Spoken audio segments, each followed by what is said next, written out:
वीरेंद्र विक्रम ने उसे घायल कैसे कर दिया?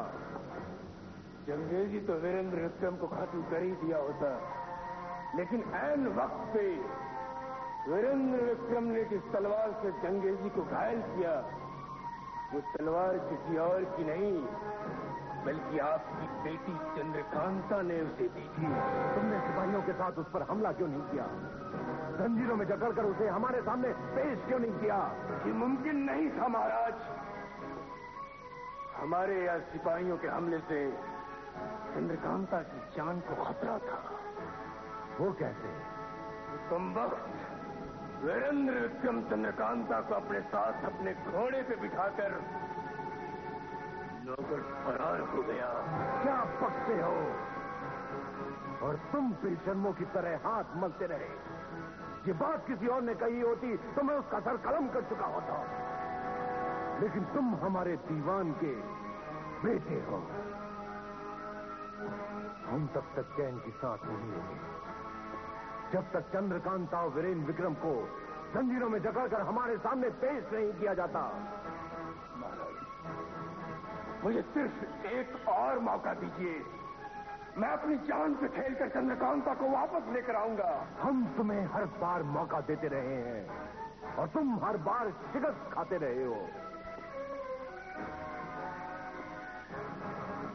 लेकिन इस बार हम तुम्हें आखिरी मौका देते हैं। जाओ, सारी फौज तुम्हारे हवाले है। चंद्रकांता और वीरेंद्र विक्रम को जिंदा या मुर्दा हमारे सामने पेश किया जाए। जाओ।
दामेर, आखिर क्यों ये मेरे साथ होता है?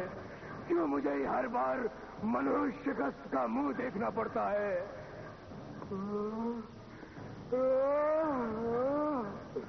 वो कमबख्त वीरेंद्र विक्रम मेरी चंद्रकांता को मेरी आंखों के सामने उठाकर ले गया और मैं कुछ भी न कर सका, कुछ भी न कर सका। और तुम तीनों विराह के पुतले हो, अय्यार कहलाते हो, लेकिन काहे के अय्यार? आज तक तुम लोगों ने कोई करिश्मा दिखलाया है?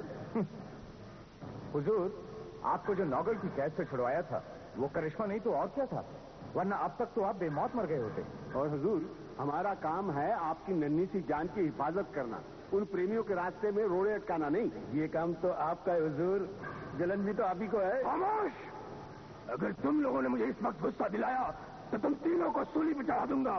चढ़ा दीजिएगा, लेकिन इस बार अगर नौगढ़ वाले आपको पकड़ के ले गए तो हम आपको छुड़ाने नहीं आएंगे और जाबाज आपको चुटकियों में मसल देगा। बंद करो अपनी बकवास, मुझे सोचने दो। क्यों वीरेंद्र विक्रम इतना शक्तिशाली है? आखिर मेरे बाजुओं में भी तो अपार शक्ति है, फिर क्यों उसके सामने आते ही मेरी शक्ति आधी पड़ जाती है? क्यों? कहीं उसे किसी देवी का वरदान तो नहीं मिला है? हुजूर, आप भी एक टांग पर खड़े होकर तपस्या करें, हो सकता है कोई देवी आपको भी वरदान दे दे। यक ठीक कहा तुमने। अब मैं भी तुम्हें शक्तिशाली बनकर दिखाऊंगा, एक ऐसी शक्ति जिससे मैं पहाड़ का भी सूरमा बना सकता हूँ। वीरेंद्र सिंह को ऐसे कुचलूंगा जैसे एक हाथी अपने पांव से कमल के फूल को कुचलता है। कैसे कैसे ये ताकत कहां से आई? हुजूर, क्या आप तपस्या करेंगे? बेवकूफों, जाहिलों, अहमकों, मैं वो तपस्या कर भी चुका हूं। महामाया मायावती ने मुझे 5 शक्ति वरदान दिए थे, जिसमें से 4 अभी बाकी हैं। मैं महामाया मायावती के पास शक्ति का वरदान लेने जा रहा हूं। तब तक तुम लोग चंद्रकांता और वीरेंद्र सिंह का पता करो कि कहां वे अपने प्यार का झूला झूल रहे हैं। मेरे आते ही मुझे खबर करो, ताकि मैं वीरेंद्र विक्रम का खात्मा हमेशा हमेशा के लिए कर सकूं। जाओ, नुक्कू।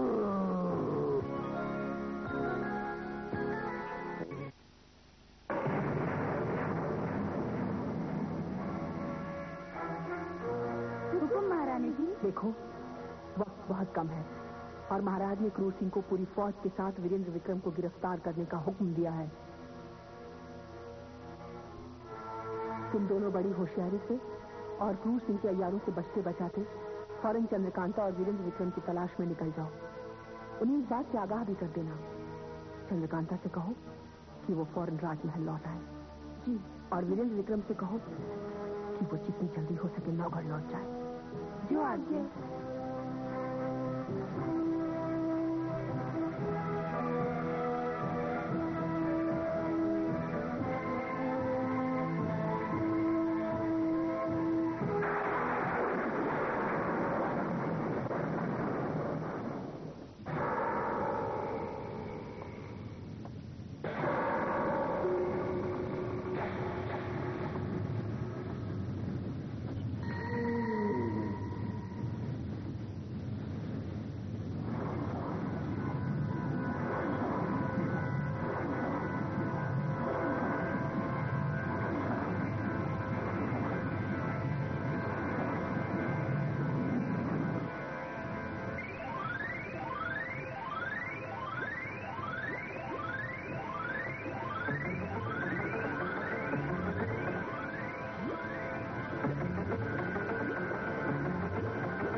महामाया, मेरी रक्षा। मैं जानती हूँ कि तुम्हें 5 शक्तियाँ देने का वादा किया था और आज तुम दूसरी शक्ति की याचना लेकर आए हो। जितनी मुखालिफ बढ़ती है उतनी ही चंद्रकांता को पाने का मेरा जुनून बढ़ता ही जाता है। मैंने सोचा था कि चंद्रकांता को पाकर मैं विजयगढ़ रियासत का मालिक बन जाऊंगा, लेकिन अब मेरे पिता ही मेरे इरादों के सामने आकर दीवार बनकर खड़े हो गए हैं। जी चाहता है कि इस सारी दुनिया को आग लगा दूं। खौलते हुए खून को शांत करना होगा क्रूर सिंह। महामाया, मैंने वीरेंद्र सिंह और चंद्रकांता की मुलाकात को रोकने की हजारों कोशिश की, लेकिन मेरी सारी कोशिशें नाकाम रही। महामाया, अब तो हद हो गई। मुझे ऐसी शक्ति प्रदान कीजिए कि मुझ में वीरेंद्र सिंह जैसे हजारों बहादुरों को एक साथ मारने की ताकत आ जाए।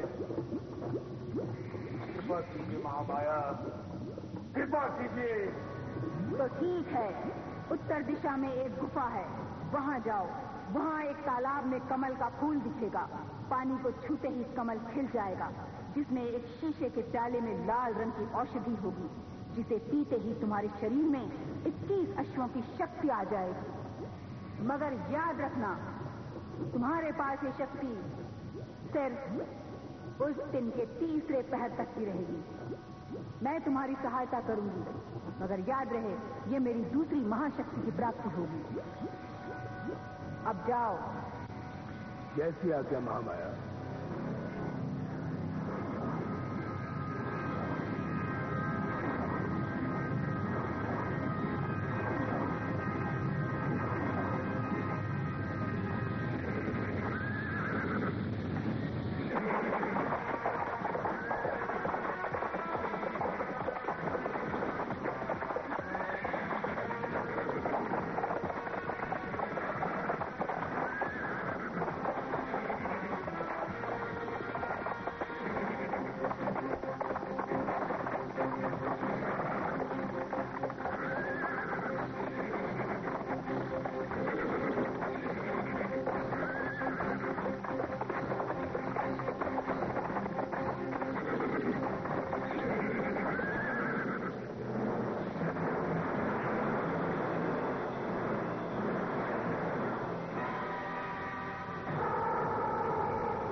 जय हो हुकुम। हमने भयानक सपना देखा है। अपशकुन ही अपशकुन देखे हैं। शिवाजी से जाकर आदर के साथ कहो कि हमने बुलाया है। अभी इसी वक्त जल्दी जाओ। जी क्या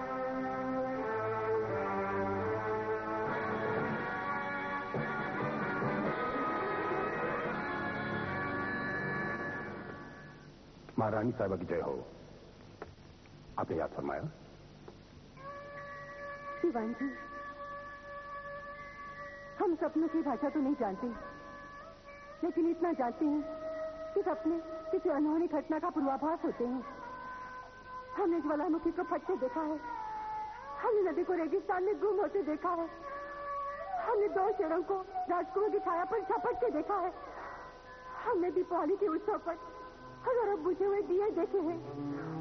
क्या आप बता सकते हैं ये सबका अर्थ क्या है? हमारा दिल बैठा जा रहा है, यकीनन राजकुमार की जिंदगी बड़ी खतरे में है। क्या आप कुछ उपाय कर सकते हैं? या आपने हमारी तरह 3 महीनों की तरह दीवारों की तरह पे बैठे तो मजबूरी का तमाशा तो देख सकते हैं, मगर कर कुछ नहीं सकते। महारानी साहिबा, आपके ख्वाब की गहराई और संजीदगी हमारी समझ में आती है, मगर ख्वाब फिर भी ख्वाब है। और हकीकत तो यह है कि नवगढ़ राज का सबसे बड़ा अय्यार हमारा बड़ा बेटा तेज सिंह विजय पहुंच चुका है, और तेज सिंह के वहां होते हुए कुंवर के साय को भी कोई छू नहीं सकता। अकेला तेज सिंह पूरी फौज का मुकाबला कर लेगा, और फिर बहादुर अय्यार सिर्फ नौकर की जागीर नहीं है, विजयगढ़ के अय्यार भी हमारे अय्यारों से कुछ कम नहीं है। वरना क्रूर सिंह नौकर से बचकर नहीं जा सकता था। आप वजह फरमा रही हैं, मगर आप हमसे अगर मगर कुछ मत कहिए। कुंवर विजयगढ़ में इस तरह है जैसे दांतों में फंसी हुई जुबान। आप कुछ ऐसा कर सकते हैं, किसी ऐसी अजय शक्ति को वहां भेज सकते हैं जो कुंवर की सारी बलाएं अपने सर ले लें और हमें विश्वास दिलाएं कि हमारा बेटा कुंवर सही सलामत वापस आ जाएंगे। बेशक, आपकी तसल्ली के लिए मैं अपने छोटे बेटे अजीत सिंह को फौरन विजयगढ़ भेज देता हूं। तेज सिंह अगर बहादुरी की मिसाल है तो अजीत सिंह किसी हिफाजत की ढाल से कम नहीं। आप निश्चिंत रहें, ये दोनों भाई मिलकर कुंवर की सारी बलाएं अपने सर ले लेंगे। आपने हमारी चिंता दूर कर दी। आप फौरन अजीत सिंह को रवाना कर दें। हम जानते हैं 2 भाई जब एक हो जाते हैं तो बड़े से बड़े तूफान चल जाते हैं। शुक्र है आपको तसल्ली तो हुई। एक विनती और। हुक्म कीजिए। अजीत सिंह के जाने की खबर किसी और को न हो, खास करके नौकर के महाराज को। जो आज्ञा।